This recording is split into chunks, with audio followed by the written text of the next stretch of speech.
ఆంధ్రప్రదేశ్లోనూ BJP దళపతిని మార్చింది అధిష్టానం. సోము వీర్రాజు స్థానంలో మాజీ కేంద్ర మంత్రి పురంధేశ్వరిని ఏపీ బీజేపీ చీఫ్గా నియమించింది హైకమాండ్. అలాగే మాజీ ముఖ్యమంత్రి నల్లారి కిరణ్ కుమార్ రెడ్డిని పార్టీ జాతీయ కార్యవర్గ సభ్యుడిగా నియమించింది బీజేపీ అధిష్టానం. ఈ నియామకాల ద్వారా ఆంధ్రప్రదేశ్లో రెండు బలమైన సామాజిక వర్గాలను దగ్గరకు చేసుకోవడానికి బీజేపీ ప్రయత్నించింది.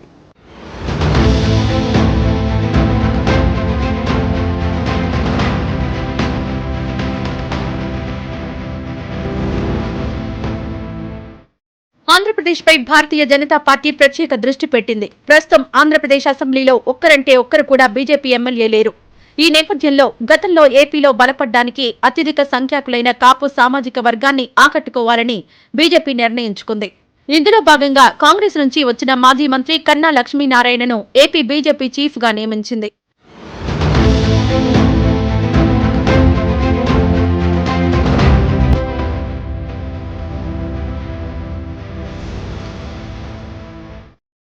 ఆంధ్రప్రదేశ్లో బీజేపీని బలోపేతం చేయడానికి కన్నా లక్ష్మీనారాయణ తన పరిధి మేరకు కృషి చేశారు. అమరావతి రైతుల ఉద్యమానికి అండగా నిలబడ్డారు. తిరుపతిలో జరిగిన అమరావతి రైతుల పాదయాత్ర ముగింపు సభకు హాజరయ్యారు. అమరావతి ఉద్యమానికి సంఘీభావం తెలియజేశారు.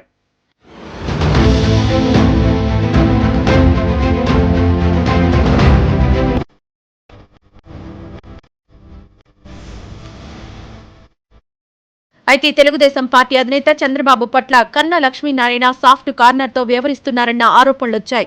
చంద్రబాబు పొడగిట్టని కొంతమంది కమలనాథులు ఈ విషయాన్ని హైలైట్ చేశారు. చివరకు కన్నా లక్ష్మీనారాయణను పదవి నుంచి తొలగించారు. కాపు సామాజిక వర్గానికి చెందిన సోము వీర్రాజుకు ఏపీ బీజేపీ చీఫ్ పదవి కట్టబెట్టారు. అయితే సోము వీర్రాజు కూడా బీజేపీ హైకమాండ్ ఆశించిన స్థాయిలో పనిచేయలేకపోయారన్న విమర్శలొచ్చాయి. దీంతో కమ్మ సామాజిక వర్గానికి చెందిన దగ్గుబాటి పురంధేశ్వరికి ఆంధ్రప్రదేశ్ బీజేపీ పగ్గాలు అప్పగించింది అధిష్టానం. ఎన్టీ రామారావు గారు కుమార్తెగా, అలాగే బహుభాషా కోవిదురాలు, 4-5 భాషలు అనర్గళంగా మాట్లాడగలరు.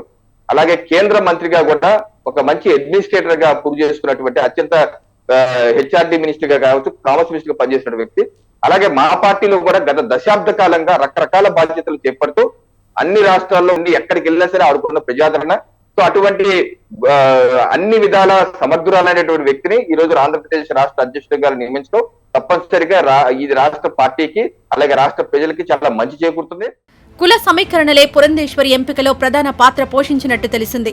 కమ్మ సామాజిక వర్గం ఓట్లపై బీజేపీ కన్ను వేసిందని రాజకీయ పండితులు చెబుతున్నారు. సహజంగా ఇప్పటి వరకు కమ్మ కమ్యూనిటీలోని మెజారిటీ వర్గం తెలుగుదేశం పార్టీకి అనుకూలమన్న ప్రచారం ఉంది. ఈ నేపథ్యంలో టీడీపీ నుంచి కమ్మ సామాజిక వర్గం ఓట్లను తమ వైపు లాక్కోవడమే బీజేపీ ప్లాన్ గా కనిపిస్తోంది. ఇదిలా ఉంటే కమ్మ సామాజిక వర్గం ఓట్లు అటు టీడీపీ ఇటు బీజేపీ మధ్య చీలిపోతాయని, ఫలితంగా వైఎస్సార్ కాంగ్రెస్ కు రాజకీయ ప్రయోజనం కలుగుతుందని పరిశీలకులు అంటున్నారు. ఈ మొత్తం ఎపిసోడ్ ను గమనిస్తే అసలు ఎన్నికల నాటికి టీడీపీ బీజేపీ మధ్య పొత్తు ఉంటుందా లేదా అనే అనుమానాలు వస్తున్నాయి. మరోవైపు మాజీ ముఖ్యమంత్రి నల్లారి కిరణ్ కుమార్ రెడ్డిని పార్టీ జాతీయ కార్యవర్గ సభ్యుడిగా నియమించడంలో కూడా బీజేపీకి ఒక ప్లాన్ ఉందంటున్నారు రాజకీయ పరిశీలకులు. రెడ్డి సామాజిక వర్గాన్ని ఆకట్టుకోవడానికే నల్లారికి జాతీయ స్థాయి పదవి ఇచ్చారంటున్నారు విశ్లేషకులు. ముఖ్యంగా రాయలసీమ రెడ్డి కమ్యూనిటీని ఆకట్టుకోవడమే నల్లారికి పదవి ఇవ్వడంలోని ఆంతర్యమంటున్నారు రాజకీయ విశ్లేషకులు.